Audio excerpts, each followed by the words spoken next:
They were put to one side for a while, as shock and national unity followed the 7 October attacks by Hamas. But 6 months later, thousands of protesters are once again on Israel's streets. The war has turbocharged their determination to unseat Israel's longest-serving Prime Minister, Benjamin Netanyahu. In Jerusalem, police used skunk water, a foul-smelling substance fired from water cannon, to clear protesters who had blocked the Begin Boulevard, the city's major north-south highway. Well-worn slogans demanding his resignation and early elections were amplified by newer ones calling for an immediate deal to free about 130 Israeli hostages still held in Gaza. An unknown number of them are presumed dead. The big fear of their families and friends, as well as the protesters, is that many more will die the longer the war drags on without a deal.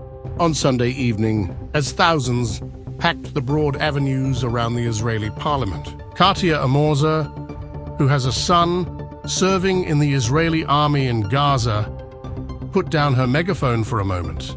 Since 8 this morning, I'm here, and now I'm telling Netanyahu that I would be glad to pay one-way ticket, first class, for him to go out and not come back anymore. And I'm telling him also to take with him all those people that they put in the government that he chose one by one, the worst that we have in our society.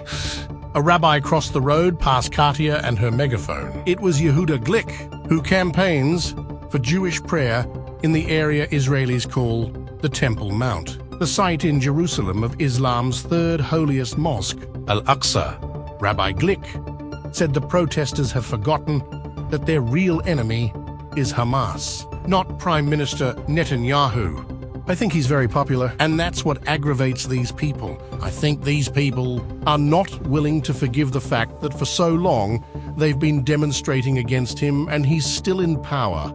And I'm calling upon them to demonstrate, to come and demonstrate, speak loud and clear what they feel, but to be careful not to cross the very thin line between democracy and anarchy. The protesters and Mr. Netanyahu's critics in countries that otherwise support Israel believe the enemies of democracy are already in his government, a coalition that depends on the support of ultra-nationalist Jewish parties. Among them is the religious Zionism party, led by the finance minister Bezalel Smotrich. One of its MPs, Ohad Tal, said it was naive to believe anything other than more military pressure on Hamas would free the hostages. You don't think Hamas will bring back so easily the hostages in a deal, release everybody, and then will allow us to kill all the terrorists that we would release in such a deal? It's not as simple. If there was a button that you can press and bring back all the hostages and make everything okay, every Israeli would press this button. But it's not as easy as you may think.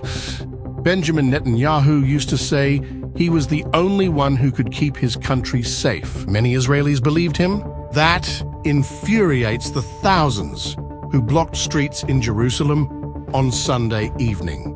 Israelis must be something like 40 years old at least to remember a time when Benjamin Netanyahu was not a dominant figure in their country's politics. After emerging as an eloquent spokesman for Israel at the United Nations, his first stint as Prime Minister came after a narrow victory in 1996 on a platform opposing the Oslo peace process.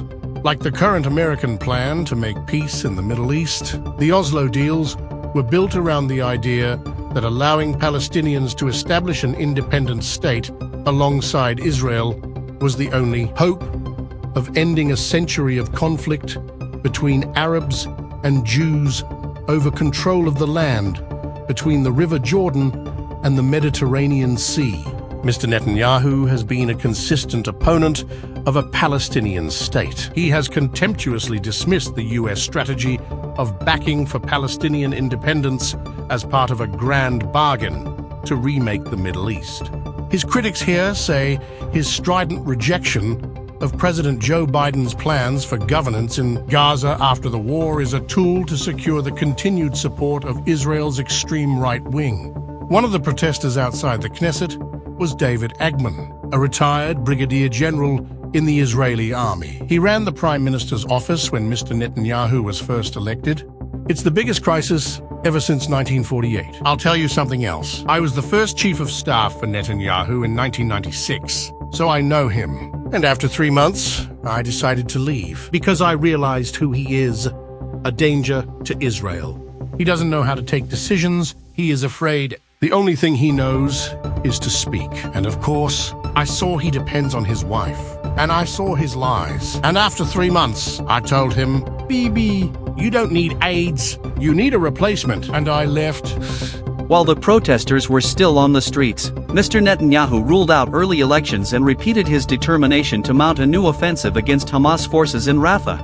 His record as a political survivor and formidable campaigner means that even if his opponents get their wish for early elections, his dwindling band of devoted followers believe he might even win.